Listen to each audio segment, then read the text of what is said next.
Hi guys, and welcome to another kit review. So today we're going to have a look at quite an old kit. Okay, and it's quite a big box, so bear with me. Alright, so today we're having a look at Revell's Icons of Aviation Junkers Ju-52. Ju-52. Okay, this one is in civilian livery for British European Airways. Okay, now this one I picked up on the internet. Wasn't expensive, cost me about $40 Australian, and didn't come with the paints and things like this, which doesn't faze me in the least. So as you can tell, it's more metal livery for this one, BEA. Surprising enough, they've got it flying over Paris, which BEA didn't in the Ju-52s. So British European Airways was created by BOAC back in just after the war, 45-46, and they operated from 1946 to 1974. So the Ju-52s were a stopgap. They were using ex-RAF DC-3s, which are quite uncomfortable. Managed to get their hands on some ex-Luftwaffe Junkers 52s, okay, and they operated these from England, Croydon Airport in England, to Belfast in Ireland. All right, they only operated these from 1946 to 47, and then they were gradually replaced. So, which is a surprise why Revell has shown it flying over Paris. I guess they didn't have a picture of Belfast. Okay, so let's have a look at the box first. Bear with me. On the side, you've got, if I can move this box around, a history of BEA. Okay.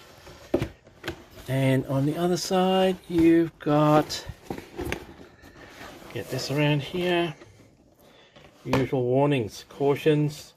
You know, not suitable. This one says not suitable for children under the age of 12. Okay, so plastic model kit, etc, etc, etc. Alright, so as I said, this is a big box, so please bear with me. And oh, I forgot to say, this is in 1/48 scale. Okay, so it is going to be a big model, and the kit number is 05718 for anyone who wanted to try and pick one of these up. Alright, so let's have a look in the box. And first off, these are some aftermarket signs that I got from Pettinghaus in Germany. Okay, these are for a Ju-52, the Rudolf Berthold. Okay, it's Lufthansa pre-World War II Ju-52. So they're just an aftermarket, so I won't bother with those. Alright, instructions, we'll have a look at those in a second. That's the decal sheet. Alright, so 2012, printed in Italy. Pretty good, not too, yeah, a little bit of extra decal around some of the lettering, but as you can tell, that is quite a big sheet. This is quite a big aircraft. Right, so I'll give you a still of that anyway. Put that out the way. As I said, I picked this up off the net. Was relatively cheap, so it has been, as you can tell, pre-packed by the previous owner. So let's have a look and see what's in the box. First up, clear parts. Next through, engines, details, not too bad, I like that. This looks to be, yes, usual safety advice. Don't cut yourself, don't glue your fingers together or your eyes, etc, etc. Next we've got more engine, cowlings, and wheel spats. Get rid of that. And more clear parts. Okay. Passenger compartment windows. Alright, like that. Now, there she is. She's massive. Right, this is a big aircraft. But if you want a Ju-52, I don't know what the cost is on outside of Australia, but they do, if you can get them, are quite expensive here. Put that one aside. As you can tell, it's been packed by the previous owner, so I'm assuming that these were probably in individual bags when they first were made. Alright, fuselage top and bottom, plus seats. Next one, wings. Okay, and next one, just the wings, and that's it. So literally you've got 1, 2, 3, 4, 8 or 9 sprues, and that is what's in the box. No loose parts, which I'm really happy with. Okay, so give me a second and then we'll have a look at the instructions.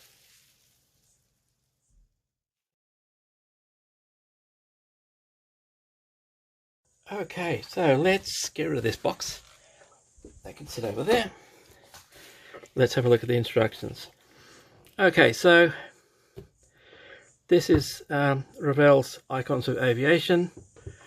Right, so literally this is just telling you all about BEA, Ju-52s, technical data, etc. So we'll pass over that. More warnings about what to cut, what not to cut, read before you start, usual warnings, don't paint yourself into a corner. It's like I said, don't glue your eyes shut, that's just not on, is it? Okay, so next we've got colour call outs for this aircraft. Alright, so quite a few colours involved, mostly just for the finer details. Then you've got sprue layout. Okay, the black bits are, I am assuming, parts that you don't use, probably used for the military version of the JU. And then we come to construction. So although it looks complex, it's not really. This being a Revell kit, it's fairly simplified, not as complex as some things. Alright, so basically we're looking at the cockpit, pilot seats, control columns, accessories. Okay, that makes up a complete cockpit unit. Then we go to midsection, which would be navigator, and then we come to the passenger seats, which are made up of, you know, 4 parts thereabouts, but you do have color call outs as you go, and then it's a matter of just sticking the seats, which you need to make 12 of, okay, into the passenger department. Okay, so if you have a look, see, depending on which version you want, this is a smoker compartment version. So even back then they isolated smokers from the rest of the cabin, which is a good thing. And as you can tell from the sides, this shows you how the seats sit depending on what version you're using. Okay, at an angle or straight ahead. Then you put the windows in and do the other side.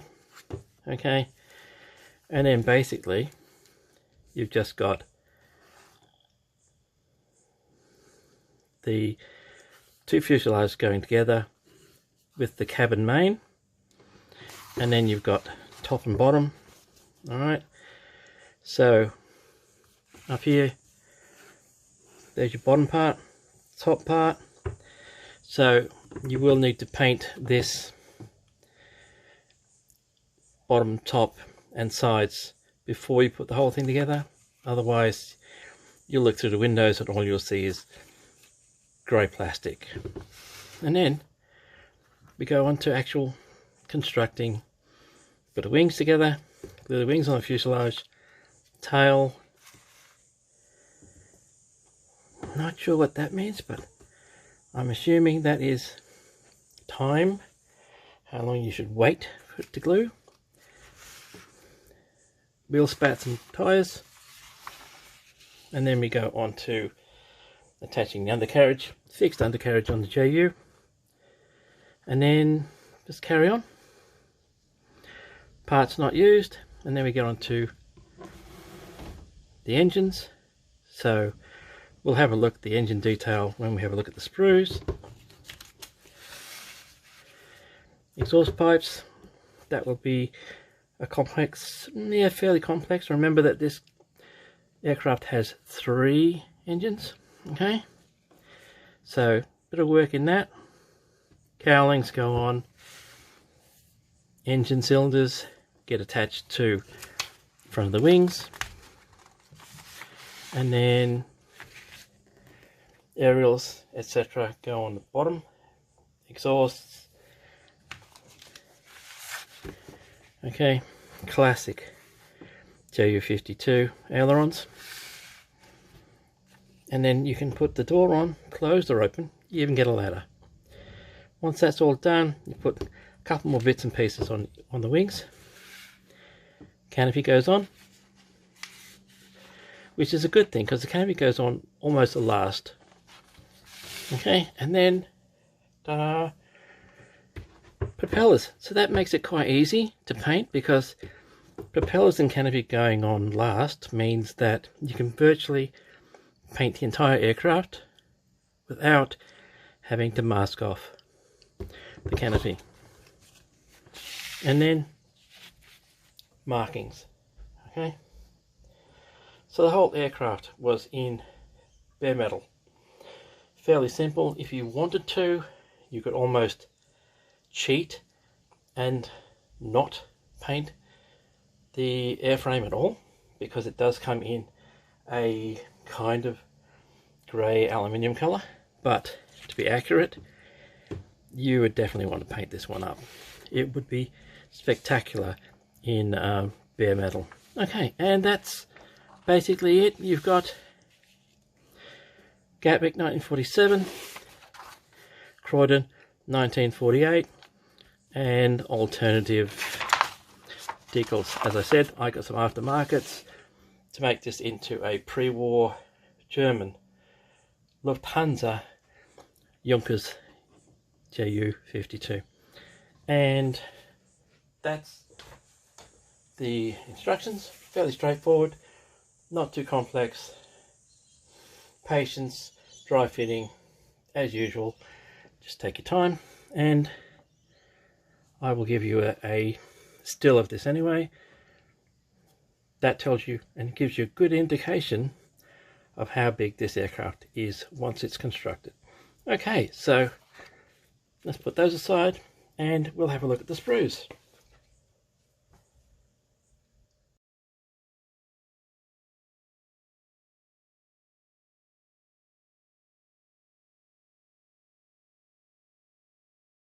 Okay, so let's have a look at the sprues. First up, right, these are huge sprues, by the way. Wings, okay,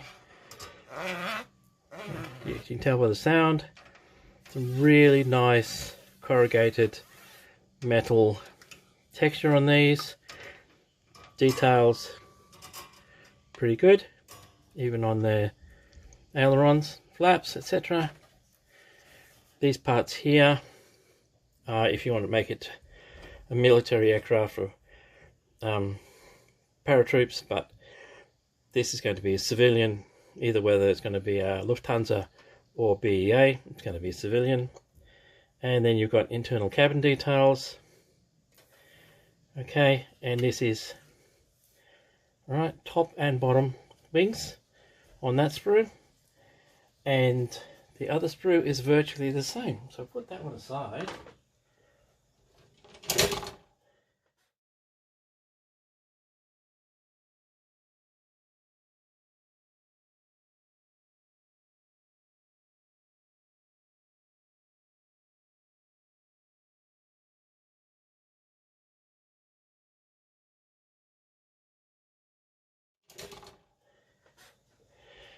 There's the next sprue with the other wings on it.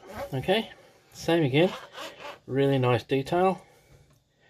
There is your pilot's control panel. Okay, quite detailed, and you know, paint that up right, you should be able to see that quite well. Details look fairly sharp.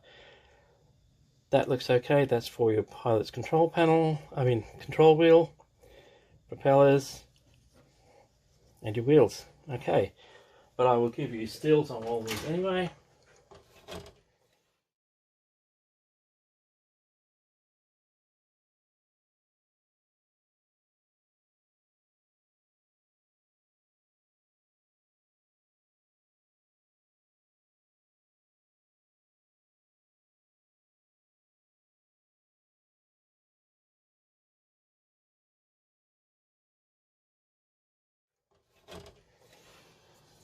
Okay, this is probably one of the more complex.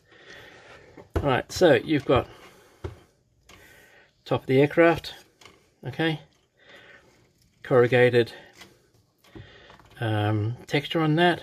These are your seats. This here, of course, is your internal floor, and the bottom of the aircraft. Really nice and sharp. There is not much flash on this at all.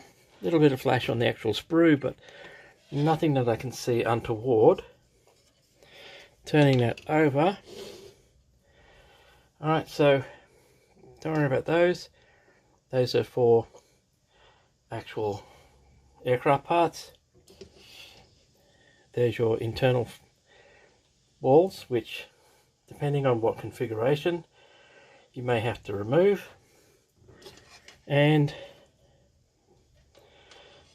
these parts here I believe you don't use. So that's your seating arrangement sprue.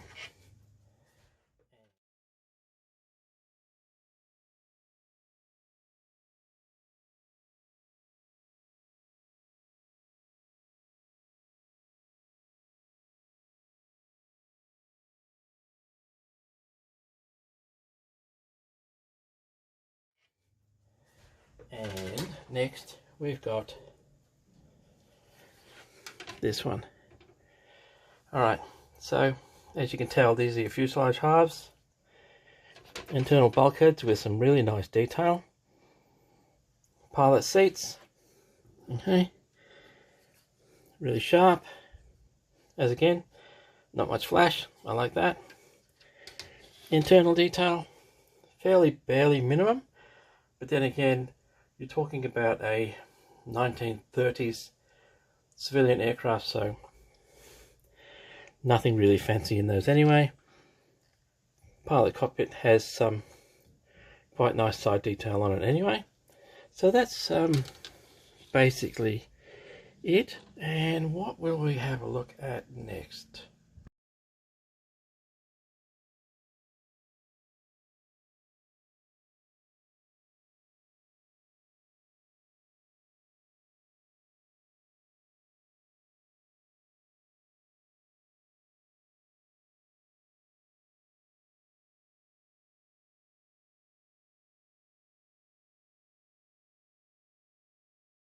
Okay, so let's have a look. Let's put this outside and let's have a look at what's next.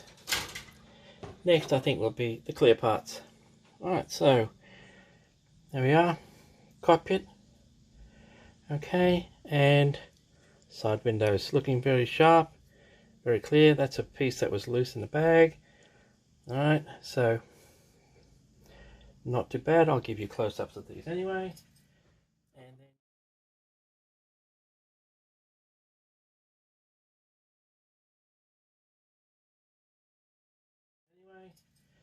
And then you've got another set of side windows. Now this will depend on whether you're going to have a military version or a civilian. So either way, they do look quite sharp and clear.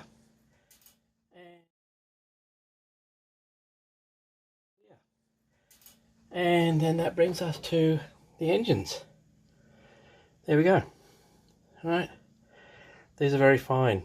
We'll take some work to get these off, especially as they've put the mold point right in the middle and not on the edge. So care will be needed in removing these from the sprues. But apart from that, they look fairly sharp and clear, so I like that.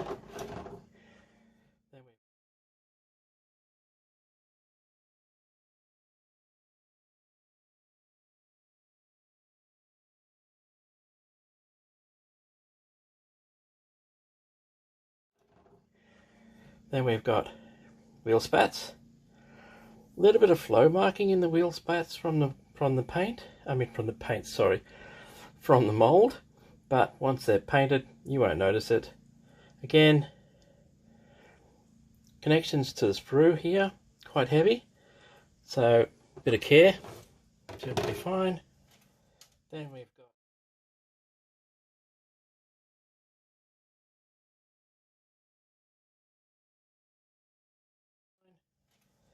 we've got this bit here, which is some complex radio aerials, alright, and pilot seats, so, and machine guns, which you won't be using on this civilian version. So some more for the spares box, I reckon.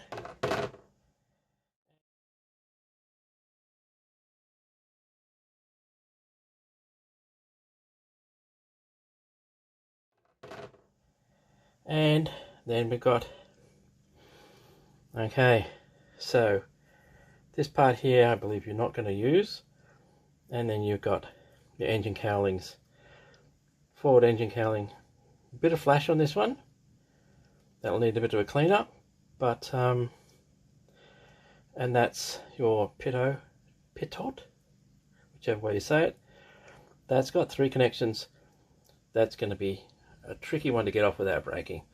And that is basically all there is. Not a great